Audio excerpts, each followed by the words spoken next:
Now our next topic is method of improving strength. कि हम अपनी स्ट्रेंथ को कैसे इम्प्रूव कर सकते हैं, कौन कौन से मेथड के जरिए। तो there are particular methods for improving strength, यानी कि कोचिज द्वारा कौन कौन से मेथड अप्लाई किए जाते हैं अगर उन्होंने एक प्लेयर के अंदर है स्ट्रेंथ इंप्रूव करनी है। ठीक है, कुछ गेम पर्टिकुलर ऐसे जिसमें स्ट्रेंथ बहुत जरूरी चाहिए, फॉर एग्जाम्पल वॉलीबॉल। ठीक है, तो स्ट्रेंथ को इम्प्रूव करने के कौन से मेथड है? तीन मेन मेथड है इसके बेटा, isometric exercises, isotonic exercises and isokinetic exercises. ठीक है, ये तीन मेथड है, साइंटिफिक वे है ये सारे, जिनके जरिए कि हम अपनी स्ट्रेंथ को इम्प्रूव कर सकते हैं। ठीक है, सबसे पहला अब आपने इन तीनों को एक्सप्लेन करना है, और जैसे आपने आइसोमेट्रिक एक्सरसाइज को एक्सप्लेन किया साथ में उसकी एडवांटेजेस एंड डिसएडवांटेजेस बतानी है। फिर आपने आइसोटोनिक एक्सरसाइजेस को एक्सप्लेन करना है, फिर उसके advantage disadvantages, and third one is isokinetic exercises. इसको डिफाइन करने के बाद उसके एडवांटेज और डिसएडवांटेजेस को डिफाइन करना है। इस तरह से आपका ये 5 मार्क का फुल क्वेश्चन है वो तैयार हो जाएगा। तो इसमें सबसे पहले आइए हम देखते हैं कि आइसोमेट्रिक एक्सरसाइज, इसका दूसरा नाम है स्टैटिक स्ट्रेंथ ट्रेनिंग। दोनों तरह से आप लिख सकते हैं, स्टैटिक स्ट्रेंथ ट्रेनिंग भी लिख सकते हैं और आइसोमेट्रिक एक्सरसाइजेस भी लिख सकते हैं। आइसोमेट्रिक एक्सरसाइजेस क्या है कि ये अपना ग्रीक वर्ड से लिया गया आइसोस से, जिसमें है कि मसल्स की लेंथ का सेम रहना। ठीक है, यानी कि हम जब कोई भी एक्टिविटी कोई भी एक्सरसाइज करते हैं तो हमारी मसल्स में खिंचाव जरूर आता है, हमारी मसल्स द्वारा फोर्स जरूर लगती है, लेकिन उनकी जो मसल्स की लेंथ है वो इंक्रीज डिक्रीज है वो नहीं होती, यानी कि स्टैटिक स्ट्रेंथ, स्टैटिक खड़े खड़े ही हमारी। ठीक है, कुछ ऐसे एक्सरसाइजेस करवाता है कोच हमें जिससे है कि मसल्स की लेंथ में कोई चेंज नहीं आता। ठीक है, फॉर एग्जांपल जैसे एक वॉल है, वॉल को हम अगर पुश कर रहे हैं, ठीक है, हमारी स्ट्रेंथ लग रही है, हमारा पूरा जोर लगता है मसल्स का, ठीक है, हमारी पूरी पावर लगती है, लेकिन दीवार अपनी जगह से हिलती नहीं है। ठीक है ना, यानी कि हमारी मसल्स, हमारी बाजू भी एक ही जगह पे वो स्टैटिक पोजीशन में होती है, हमारी बॉडी स्टैटिक पोजीशन में है, कोई मूवमेंट नजर नहीं आएगी, लेकिन हमारी मसल्स द्वारा स्ट्रेंथ है वो लगती है। ठीक है, तो वो एक एग्जाम्पल है हमारी स्टैटिक स्ट्रेंथ एक्सरसाइज की। तो इसमें क्या है, इसमें आपने साथ में ये भी लिखना है कि जो स्टैटिक स्ट्रेंथ की एक्सरसाइजेस होती है जब वो परफॉर्म की जाती है प्लेयर्स द्वारा, तो थर्ड पर्सन अगर उसको कोई वॉच करे एक्सरसाइज करते हुए, अगर कोई थर्ड पर्सन उसको देखता है तो उसको ऐसा लगता है कि कोई भी काम नहीं हो रहा, यानी कि no activity has seen by the third person, यानी कि थर्ड पर्सन को काम होता हुआ नजर नहीं आता। ये पॉइंट आपने एक्सप्लेन करना है, तभी आपकी आइसोमेट्रिक एक्सरसाइज है वो प्रॉपर्ली डिफाइन होगी। ठीक है, तो थर्ड पर्सन को काम होता हुआ नजर नहीं आता।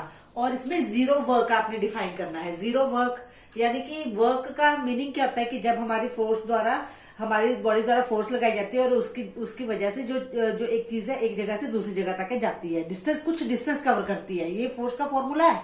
ठीक है, वर्क का फॉर्मूला है, सॉरी। तो इसमें हमने जीरो वर्क को डिफाइन करना है। केवल 1 मार्क के क्वेश्चन में जीरो वर्क पूछा जाता है, या 3 मार्क के क्वेश्चन में पूछा जाता है जीरो वर्क क्या होता है। पहले आपने वर्क बताना है क्या होता है, फिर जीरो वर्क को डिफाइन करना है। जीरो वर्क आपकी स्टैटिक स्ट्रेंथ ट्रेनिंग में देखने को मिलता है, यानी कि हम आपकी बॉडी द्वारा फोर्स तो लगती है लेकिन काम होता हुआ नजर नहीं आता, कोई भी चीज है अपनी जगह से नहीं हिलती। जैसे मैंने आपको वॉल बताई है, वॉल को हम पुश कर रहे हैं, हमारे स्टैटिक स्ट्रेंथ तो इंप्रूव हो रही है, हमारी बाजुओं की मसल्स प्रॉपरली फोर्स लगा रही है, और उसमें क्या है कि हमारी मसल्स है वो प्रॉपरली अपनी स्ट्रेंथ दिखा रहे हैं, लेकिन जो चीज है जिसको हम पुश कर रहे हैं वो अपनी जगह से नहीं हिलती है। ठीक है, तो वो आपकी होगी स्टैटिक स्ट्रेंथ ट्रेनिंग।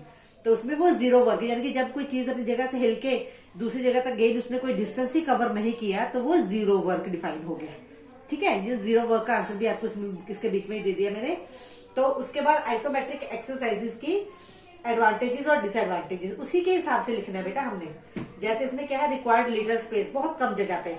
ठीक है, दीवार को हम पुश कर रहे हैं, हम लेटे हुए हैं, लेट के हम अपना, एक एग्जांपल होगी, मैंने आपको बोला कि दीवार को पुश करने का। ठीक है, सेकंड एग्जांपल हम लेटे हुए, लेट के अपनी लेग्स को भी ऊपर उठा लिया और अपनी हेड को, अपनी चेस्ट को भी ऊपर हवा में उठा लिया। ठीक है, यानी कि सी, बॉडी की सी कर्व बन गई लेटे हुए। तो उसमें क्या है कि उसी पोजीशन को कुछ टाइम के लिए होल्ड करना, हमारी मसल्स की पावर वो लगती है, लेकिन स्टैटिक पोजीशन में, स्टैटिक पोजीशन में है वो एक्सरसाइज हो रही है। ठीक है, तो यानी कि रिक्वायर्ड लीटर स्पेस, बहुत कम जगह में ये हो जाती है। Number 2, no equipment is required, कोई भी इक्विपमेंट की जरूरत है इसमें नहीं पड़ती है। ठीक है, कहते हैं नीड लेस टाइम, बहुत कम टाइम में ये एक्सरसाइज परफॉर्म हो सकती है। तो डिसएडवांटेजेस देखिए इसकी, डिवेल्प स्टैटिक स्ट्रेंथ ओनली, सिर्फ आइसोमेट्रिक एक्सरसाइजेज में सिर्फ आपकी स्टैटिक स्ट्रेंथ ही डेवलप होती है, जबकि स्पोर्ट्स में हमें डायनामिक स्ट्रेंथ की ज्यादा जरूरत पड़ती है, ठीक है, क्योंकि हमारी बॉडी की मूवमेंट होती है और गेम्स में, ठीक है। सेकंड है लॉस ऑफ इंटरेस्ट, यानी कि अगर हम स्टैटिक स्ट्रेंथ वाले एक्सरसाइजेज रेगुलर करेंगे तो उसमें क्या है कि हमारा इंटरेस्ट है वो खत्म होता जाता है, उसमें हमें कुछ भी नई क्रिएटिविटी नहीं मिलती है, ठीक है। थर्ड पे हम लिखे ओनली फॉर स्पेसिफिक ज्वाइंट्स, यानी कि हम पर्टिकुलर ज्वाइंट्स को लेके ही आइसोमेट्रिक एक्सरसाइज है वो परफॉर्म कर पाते हैं, ठीक है, यानी कि पूरी बॉडी की स्ट्रेंथ है वो इसमें डेवलप नहीं होती है। तो दिस इज द डिसएडवांटेज, यानी कि आपने आइसोमेट्रिक को प्रॉपर्ली डिफाइन करके और उसमें उसके एडवांटेज डिसएडवांटेजेस लिख देनी है। Now next is isotonic exercises, ये बिल्कुल उसके ऑपोजिट है, यानी कि डायनामिक स्ट्रेंथ ट्रेनिंग, चाहे वो स्टैटिक के बारे में पूछे चाहे डायनामिक के बारे में पूछे, ठीक है। आइसोमेट्रिक और आइसोटोनिक्स के दो दूसरे नाम है।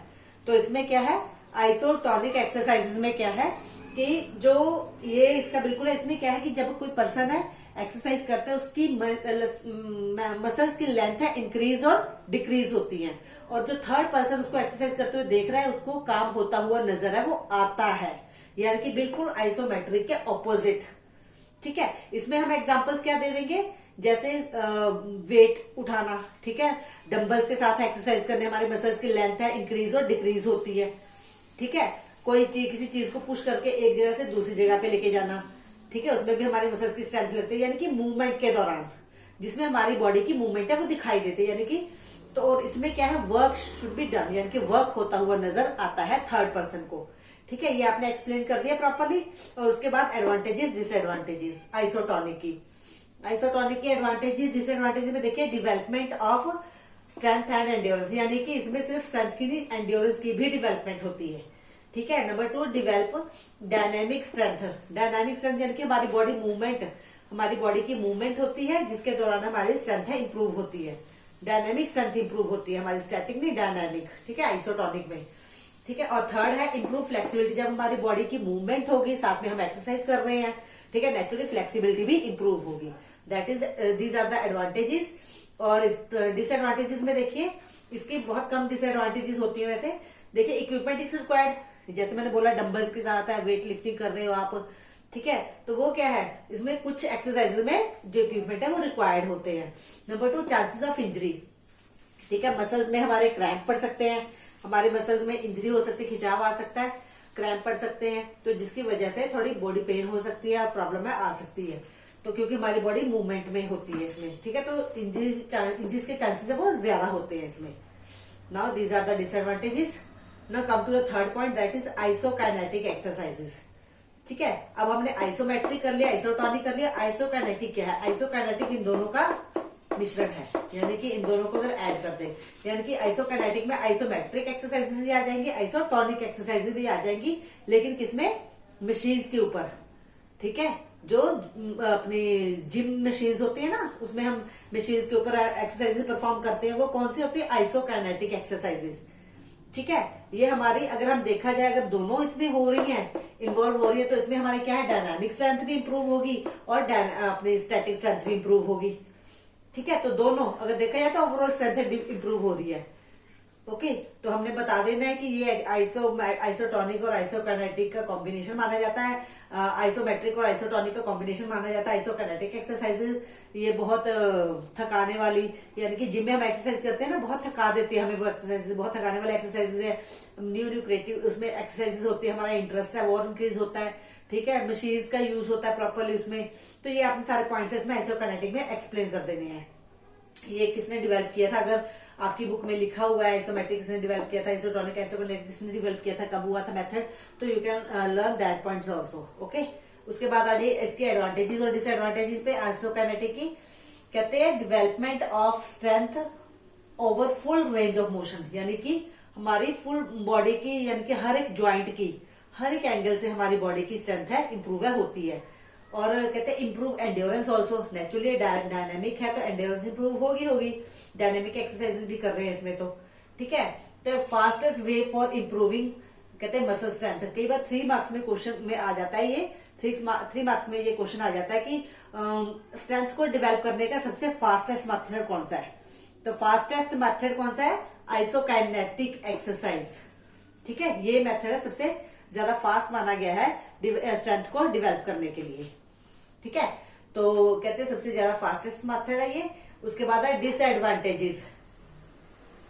इसकी डिसएडवांटेजेस क्या है? इसके इक्विपमेंट बहुत कॉस्टली, आपने देखा जिम मशीन कितनी बड़ी बड़ी होती है, उनकी कॉस्ट बहुत ज्यादा होती है। नंबर 2 कहते हैं परफॉर्म्ड अंडर स्ट्रिक्ट ऑब्जर्वेशन, क्योंकि ये मशीन्स के ऊपर होती हैं, फुली डिजाइंड होती हैं।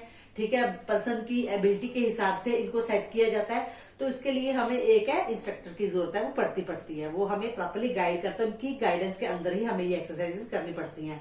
और नंबर 3 एग्जॉस्टिव इन नेचर, यानी कि बहुत थका देने वाली ये एक्सरसाइजेस होती हैं। ठीक है, तो ये इसकी डिसएडवांटेजेस है। तो नाउ हमने ये पढ़ा है, इसमें प्रॉपरली कंप्लीट हमारा टॉपिक हो गया कि हम अपनी स्ट्रेंथ को इंप्रूव कैसे कर सकते हैं। यानी कि अगर एक कोच की नजर से देखा जाए, अगर कोच ने किसी बच्चे की, किसी प्लेयर के अंदर स्ट्रेंथ इंप्रूव करनी, तो वो कौन से मेथड अप्लाई करता है? ठीक है, तो isometric exercises, isotonic exercises, isokinetic exercises, आपने तीनों को डिफाइन करना है और तीनों के एडवांटेजेस और डिसएडवांटेजेस आपने लिखनी है।